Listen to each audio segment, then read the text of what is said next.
Today's interview is with Aileen Prak.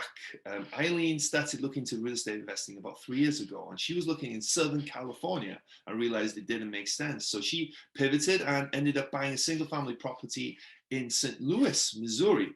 But with that, realized that it wasn't so scalable. And from there, decided to look into multifamily syndication and did her first limited partner passive deal. She then went to do another one and realized that is something that she was really passionate about and loved. And now she's more on the GP side, looking to do her own deals. But she also started her own real estate podcast. So cool story today. Stick around for all of that.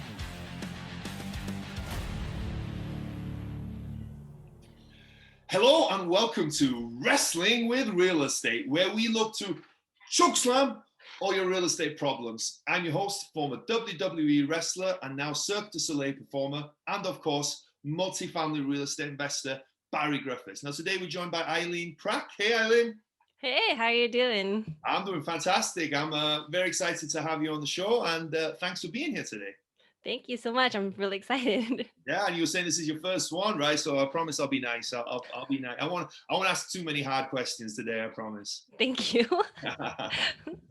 Well, Aileen, before we dive into the conversation and have a great chat about real estate today, do you want to give us an idea about your background, what you've been up to, and what your current focus is? Sure. Yeah. So I'm a mom of two. I live in Southern California with my husband. We've got into real estate a couple of years ago, buying our first residential family, looking to invest in Southern California for a while, where it didn't really make sense. So, so we started looking outside of California, out of state, and then got into a little bit of single family for a little bit, and then kind of realized, we wanted to scale a little bit, and single family, it wasn't really going to get us to where we wanted to be. So we ended up finding about syndications, and we invested in a couple of deals passively, and just started learning more and more about it. Love the real estate syndication space, and now looking to do our own deals. Very cool, very cool. What do you think it was that triggered you a few years back to look into real estate investing? I'm always interested in that because there's always, it seems to be something that pushes someone towards real estate, because there's plenty of other things. You can start your own business, Bitcoin, stocks, whatever, right? There's plenty of other stuff that you could go after. What was it about real estate that attracted you? So my family does some real estate as well. So they've invested in California. And then, so we kind of always had that introduction and like that background in it. And just, it didn't really click until you got a little bit older and was starting to look for ways to do, like, gain more of that passive income, more of that financial freedom. And so we're looking for ways to invest. And we knew the traditional route of the stock market, 401ks, and we're just like, I don't really understand the stock market that much. But real estate, we understand. You live there, you pay the rents, you pay the mortgage, and it's not too difficult to understand the concept of it. And so the more we learned about it, and the more we dove deeper and deeper into real estate, and then found out about multifamily.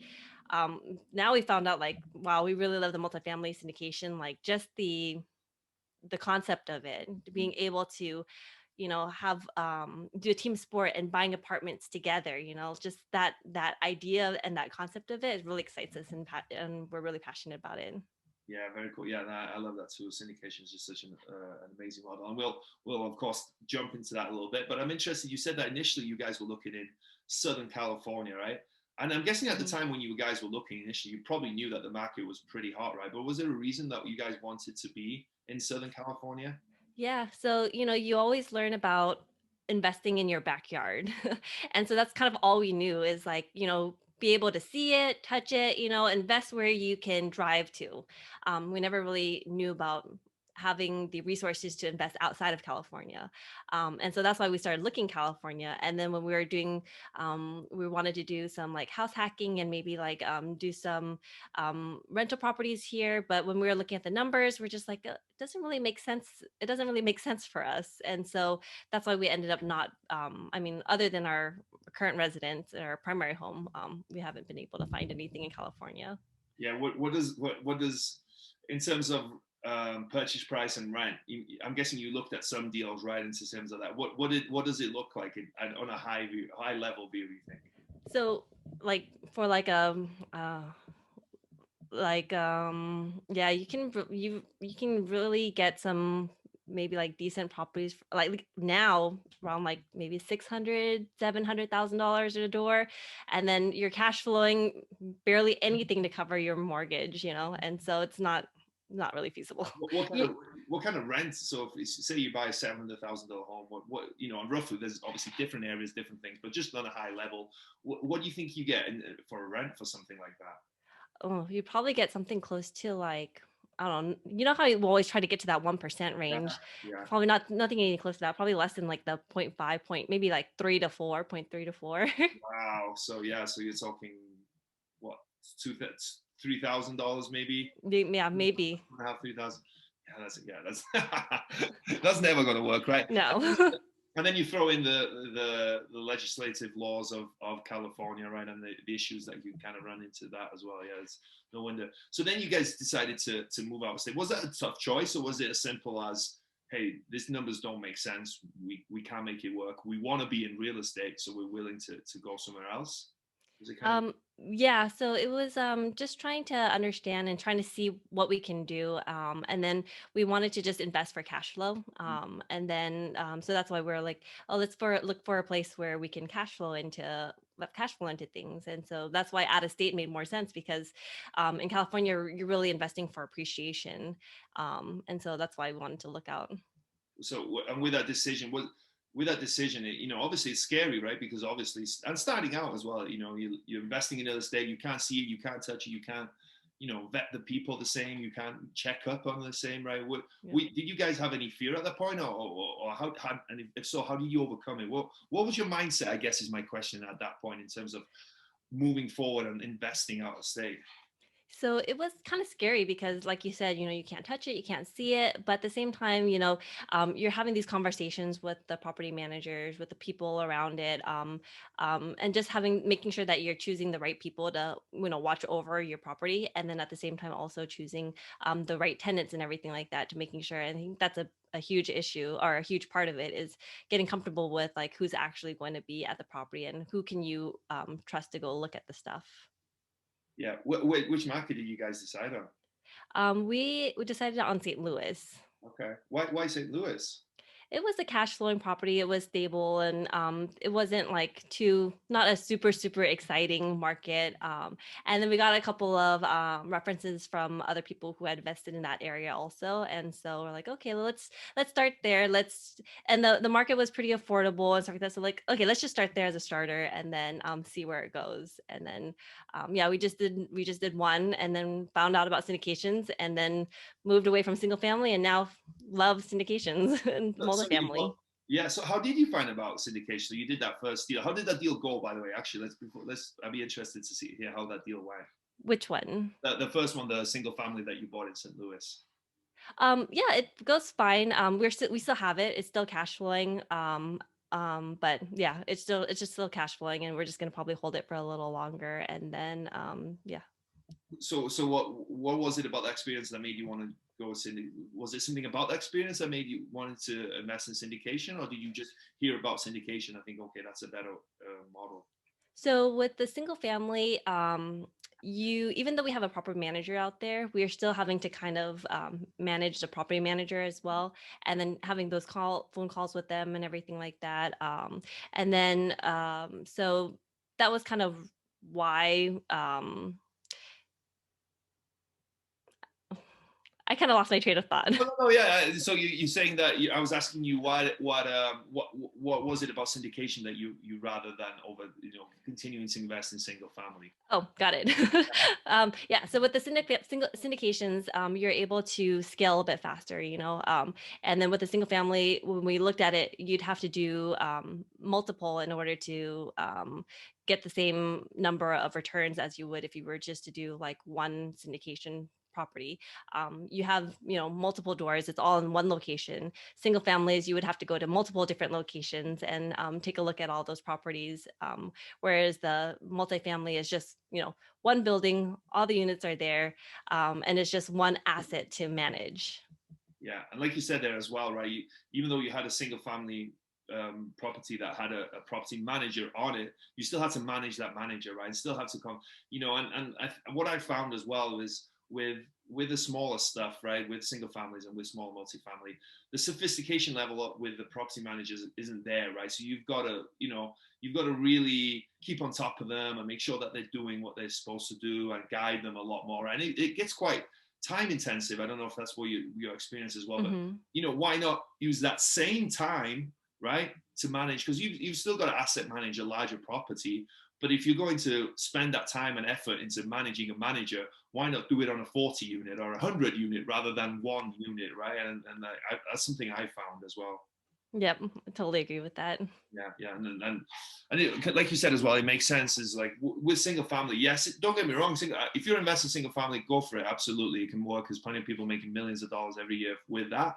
But like you said, right, every time you buy one of those, right, you've got to do an inspection. You've got to, look at 10 properties probably to find one. You've got to make an offer. You've got to do all that stuff, right? And every time you buy one, you've got to do that. So if you get to 10 properties, you've got to do that 10 times. Well, you can get 10 units and go through that process once, right? And it's so much more scalable, right, for growing your business. Absolutely. And then the other thing also with single family that we found is you're purchasing it by yourself. And so everything is we're doing all the work. We're looking at all the inspections and everything like that. We're the sole owners of that one property. With syndications, what we found that we love is that it's a team sport. So we're getting to talk to lots of different players. We get to work with lots of different people on it, bringing in the investors and working with other syndicators on the unit, on the property and everything like that. And so for us, that's the most enjoyable part of the whole syndication is working with the other people on a team versus just doing it ourselves. So yeah, that's such a great point. That's such good. Like you said, when you start, especially when you're starting out, right, you don't know what you don't know, right, in a single family, and you can make a lot of mistakes, and you can get lucky and be successful. You can be skillful actually and still be successful, but you're by yourself, right, and it's a learning curve, and you're trying to learn everything, trying to do everything yourself. Well, you come into multifamily and you can work with experienced people. People have different mindsets. People have different skill sets and you can find what you're good at and do what you understand and what you know, and have other people fill in those blanks for you, right? And I think it's absolutely, I speak about that all the time. I love that about it because, we all have one way of looking at stuff to some extent, right? The more eyes you have on a project, the better, right? And the more help you have on a project, it's so much better as well. Yeah, I love that about syndications as well. So you guys decided from there that you liked syndication. Actually, out of interest, how did you find out about multifamily syndications? So as we were doing our research, the more and more we were looking at real estate and getting ourselves educated, the term syndication kind of came across, and we're like, oh, syndication, what is that? Let's look into that. And so we looked into it and we're like, wait, you can buy apartments like as a normal person. You don't have to be this like super multi-millionaire to go in and buy these apartment units. It's just regular people. And I can do it with other people too. And so that just kind of blew our mind. And and the rest is just diving in and continuing to educate ourselves on multifamily. Yeah, no, but that is cool, right? It's like if you invest in as a limited partner in one of these deals and you're buying 200 unit apartment complex, right? Okay, it might be only a small part, but you do own the small, you essentially own a large apartment complex, right? You don't own it all by yourself, but you own some of it, right? And it's so cool to think like these apartment complex that you pass and you drive around and you see, but you can't even imagine for a second that you'd be part owner to one of these things, which you are. It's really cool. So I like that as well. And you would never ever, well, I wouldn't anyway, ever be able to buy one of these things by myself otherwise. Yeah. So it's a really great way to do it. So you guys invested limited as a limited partner to start off with? Yes. So how did you guys from learning about syndication to then investing in one? How did that process go? How did you find the syndicators? How did you vet the syndicators? What were you guys looking for in syndicators? So we, as we're doing our education, we got books, we listened to podcasts, we started networking and everything like that. And so, in the syndication space, you kind of start hearing the same names over and over again with people with these really strong track records. And so starting out, we didn't really know exactly what syndication was, and so that's kind of why we wanted to go in as a limited partner to kind of test the waters a little bit, get a little bit understanding of what it really is and see how the sponsor works. So as we talked to other people and started networking, the same kind of names kind of came up. And so that's how we found our sponsor. And then what we did was, had multiple conversations with them to make sure that we were comfortable with them, made sure that our goals had aligned with what he was doing in the multifamily space, and if it aligned with our financial goals. And really, we just went through as we were going through our education. There's a whole bunch of lists and stuff like that that you want to make sure that you want to ask the sponsors to make sure that that you're going in, you're trusting this person with your hard-earned money. You want to make sure that the person is not going to run away with it. And so you really got to make sure that you like the person, and you got to make sure that the person is trustworthy. And so those are the biggest qualities that we were looking for when we were jumping into the syndication, because we're not the experts, they are. Yeah. So whatever they're going to do, we just got to make sure that we know, like, and trust them. Yeah, and that's so true, right? It's like your job when you're investing in a limited partner is not to know the deal and understand the deal and know how to execute the business plan. You've just got to understand what the business plan is. You've got to understand who the syndicators are, and are they people that you want to invest in, right? Ultimately, if you like the syndicators and you trust them and you believe in them, that's the most important thing, more than any deal, more than any business planner, is that you trust the syndicators and you believe that they're going to be successful. So that's a great point. You said there that you wanted to see that you want to make sure that their goals align with your goals, right? What do you mean by that? So in terms of, like, making sure that they're treating our capital the way they would treat their own capital.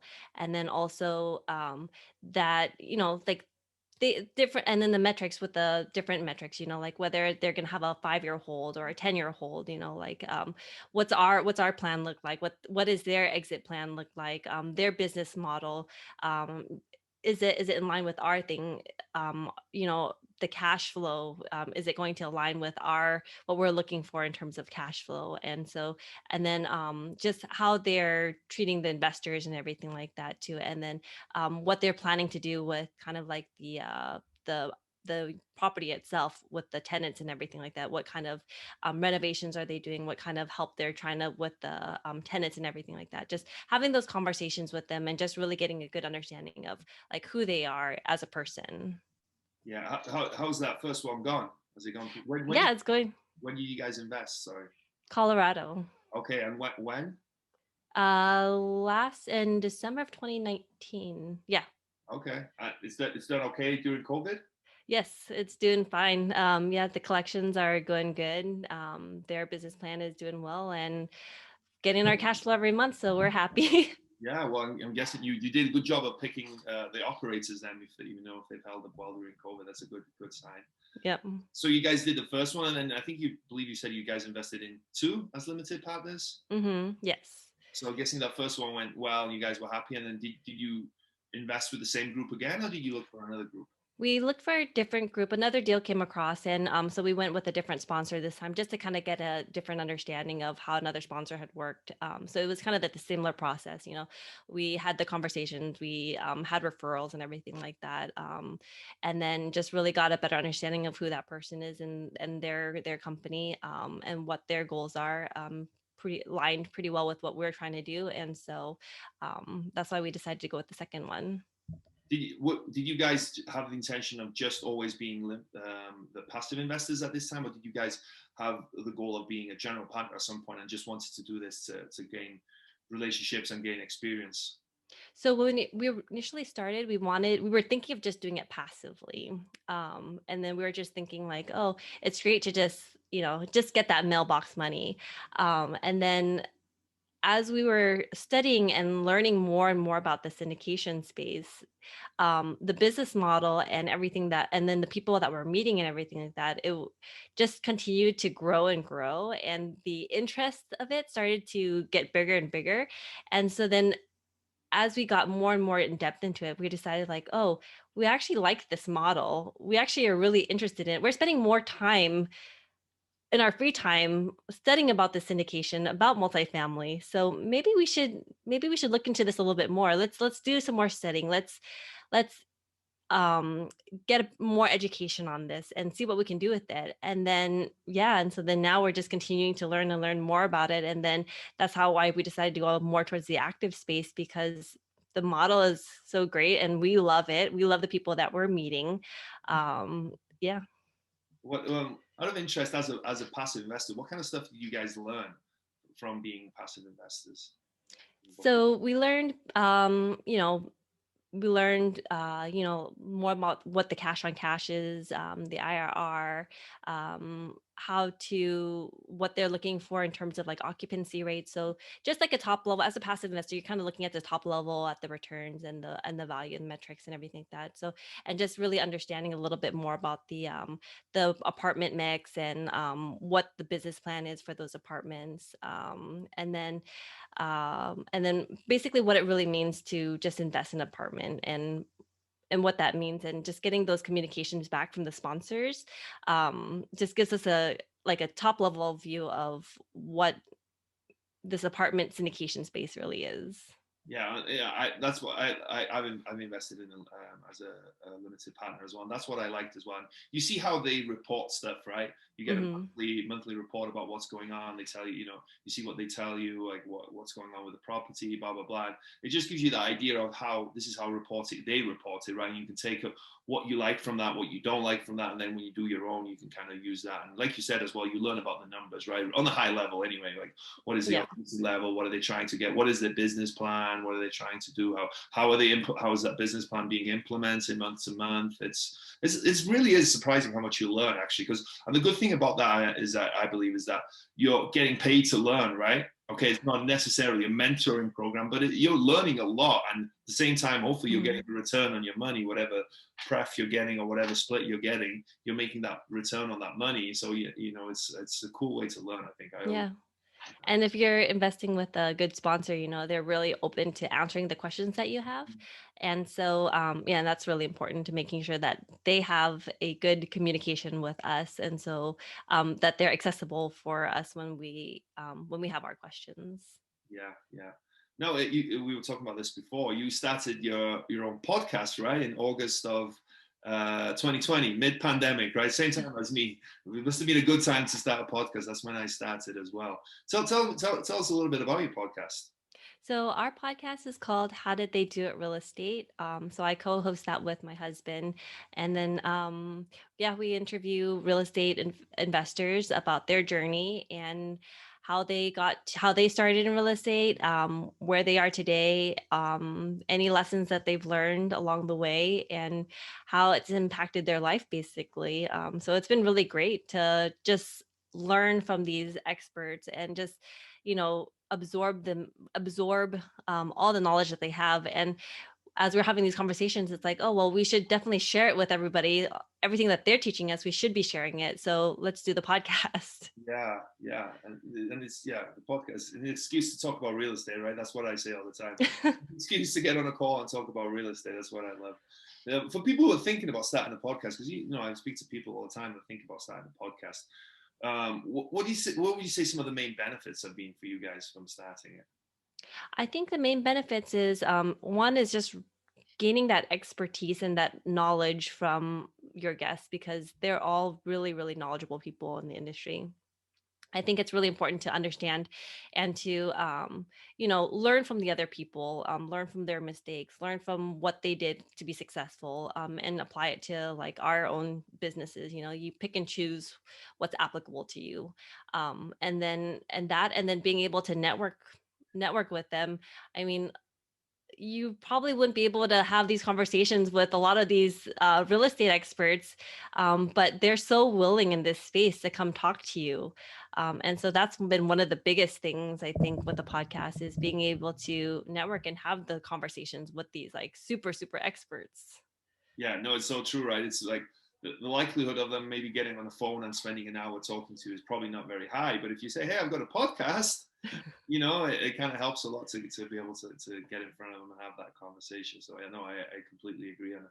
For anyone who's thinking about starting a podcast, just start it, right? It doesn't need to be perfect. It doesn't need to be everything is in the right place. Just start it and you can figure it out afterwards. And I can say from experience, I don't think you'll ever regret starting a podcast. Yeah, I don't think so either. It's been completely valuable to us. And I mean, if I wouldn't have traded it for anything. The podcasting has been really great. Yeah, same here. Absolutely same here. So what's next for you guys, for you and your husband? So the next thing for us is we're hoping to syndicate our first deal, getting into that, and just continuing to grow and to learn, and just networking with everyone. Very cool. Very cool.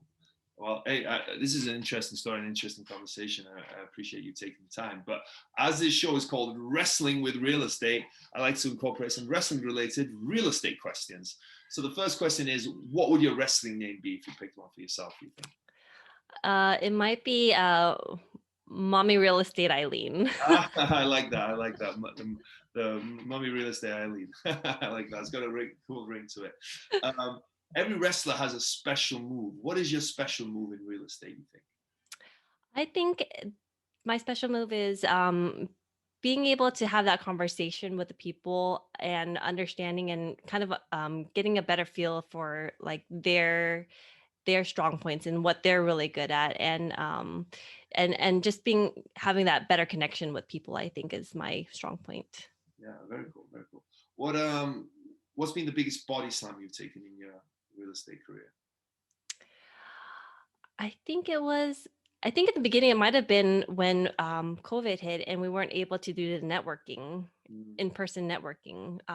But I think with COVID, it came a really great opportunity to utilize technology and be able to network with everybody virtually now.